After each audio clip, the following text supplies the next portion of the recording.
The Paris Agreement is an agreement within the framework of the United Nations Framework Convention on Climate Change dealing with greenhouse gases emissions mitigation, adaptation and finance starting in the year 2020. An agreement on the language of the treaty was negotiated by representatives of 195 countries at the 21st Conference of the Parties of the UNFCCC in Paris and adopted by consensus on 12 December 2015. It was opened for signature on the 22nd of April 2016, in a ceremony in New York City. As of August 2016, 180 UNFCCC members have signed the treaty, 23 of which have ratified it, which is not enough for the treaty to enter into force. The head of the Paris Conference, France's Foreign Minister Laurent Fabius, said this ambitious and balanced plan is a historic turning point in the goal of reducing global warming. Content. The aim of the convention is described in Article 2, enhancing the implementation of the UNFCCC through holding the increase in the global average temperature to well below 2 degrees C above pre-industrial levels and to pursue efforts to limit the temperature increase to 1.5 degrees C above pre-industrial levels, recognizing that this would significantly reduce the risks and impacts of climate change, increasing the ability to adapt to the adverse impacts of climate change and foster climate resilience and low greenhouse gas emissions development, in a manner that does not threaten food production, making finance flows consistent with a pathway towards low greenhouse gas emissions and climate-resilient development. Countries furthermore aim to reach global peaking of greenhouse gas emissions as soon as possible. Nationally determined contributions and their limits. The contribution that each individual country should make in order to achieve the worldwide goal are determined by all countries individually and called nationally determined contributions. Article 3 requires them to be ambitious, represent a progression over time, and set with the view to achieving the purpose of this agreement. The contributions should be reported every 5 years and are to be registered by the UNFCCC Secretariat. Each further ambition should be more ambitious than the previous one, known as the principle of progression. Countries can cooperate and pool the nationally determined contributions. The intended nationally determined contributions pledged during the 2015 Climate Change Conference serve, unless provided otherwise, as the initial nationally determined contribution. The level of NDCs set by each country will set that country's targets. However, the contributions themselves are not binding as a matter of international law, as they lack the specificity, normative character, or obligatory language necessary to create binding norms. Furthermore, there will be no mechanism to force a country to set a target in their NDC by a specific date and no enforcement if a set target in an NDC is not met. There will be only a name and shame system, or as Janos Pastor, the UN Assistant Secretary General on Climate Change, told CBS News, a name and encourage plan. The negotiators of the agreement, however, stated that the NDCs and the 2 degrees Celsius reduction target were insufficient. Instead, a 1.5 degrees Celsius target is required, noting with concern that the estimated aggregate greenhouse gas emission levels in 2025 and 2030 resulting from the intended nationally determined contributions do not fall within least cost 2C scenarios but rather lead to a projected level of 55 gigatons in 2030, and recognizing furthermore that much greater emission reduction efforts will be required in order to hold the increase in the global average temperature to below below 2°C by reducing emissions to 40 gigatons at 1.5 C, although not the sustained temperatures over the long term to which the agreement addresses. In the first half of 2016, average temperatures were about 1.3 degrees Celsius above the average in 1880, when global record-keeping began. Global stocktake. The implementation of the agreement by all member countries together will be evaluated every 5 years, with the first evaluation in 2023.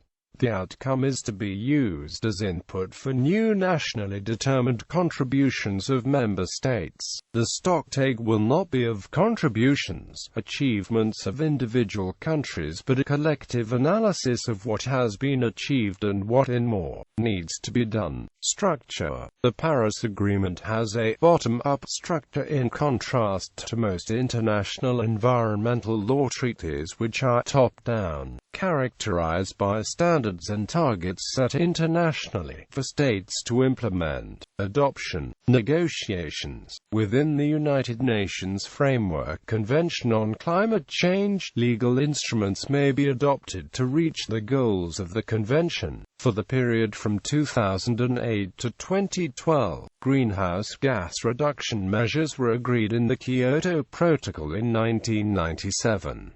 The scope of the protocol was extended until 2020 with the Doha amendment to that protocol in 2012. During the 2011 United Nations Climate Change Conference, the Durban Platform was established with the aim to negotiate a legal instrument governing climate change mitigation measures from 2020. The resulting agreement was to be adopted in 2015. Adoption at the conclusion of COP21 on the 12th of December 2015. The final wording of the Paris Agreement was adopted by consensus by all of the 195 UNFCCC participating member states and the European Union to reduce emissions as part of the method for reducing greenhouse gas.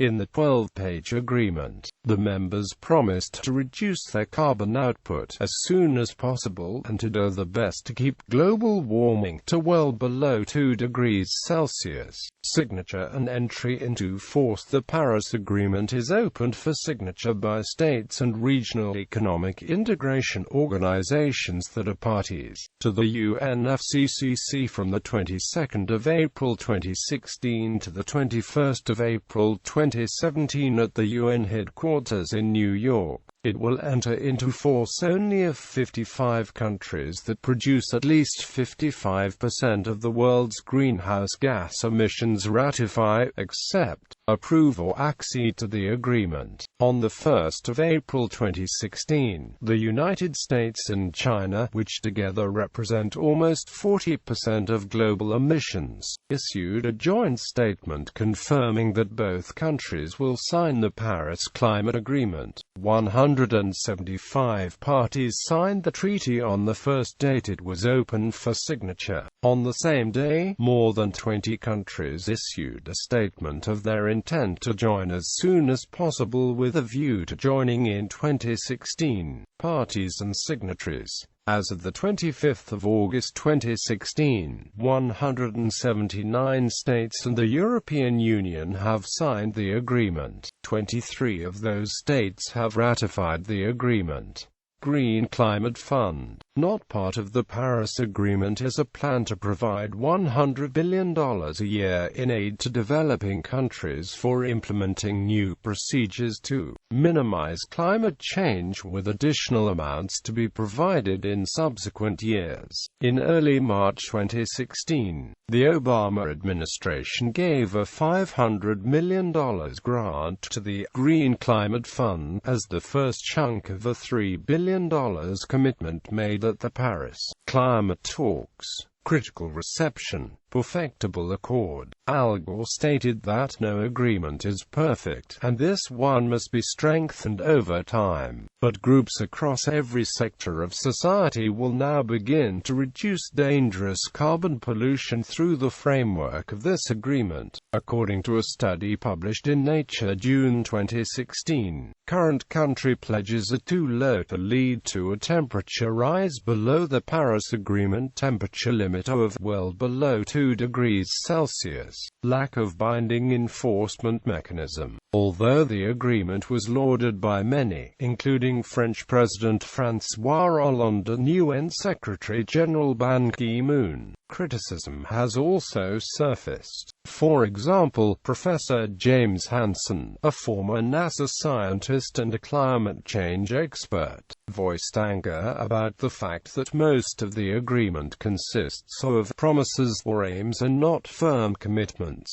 Institutional asset owners associations and think tanks such as the World Pensions Council have also observed that the stated objectives of the Paris Agreement are implicitly predicated upon an assumption that member states of the United Nations, including high polluters such as China, the US, India, Brazil, Canada, Russia, Indonesia and Australia, which generate more than half the world's greenhouse gas emissions, will somehow drive down their carbon pollution voluntarily and assiduously without any binding enforcement mechanism to measure and control CO2 emissions at any level from factory to state, and without any specific penalty gradation or fiscal pressure to discourage bad behavior. A shining example of what Roman lawyers called circular logic, an agreement presupposing in advance what it wants to achieve.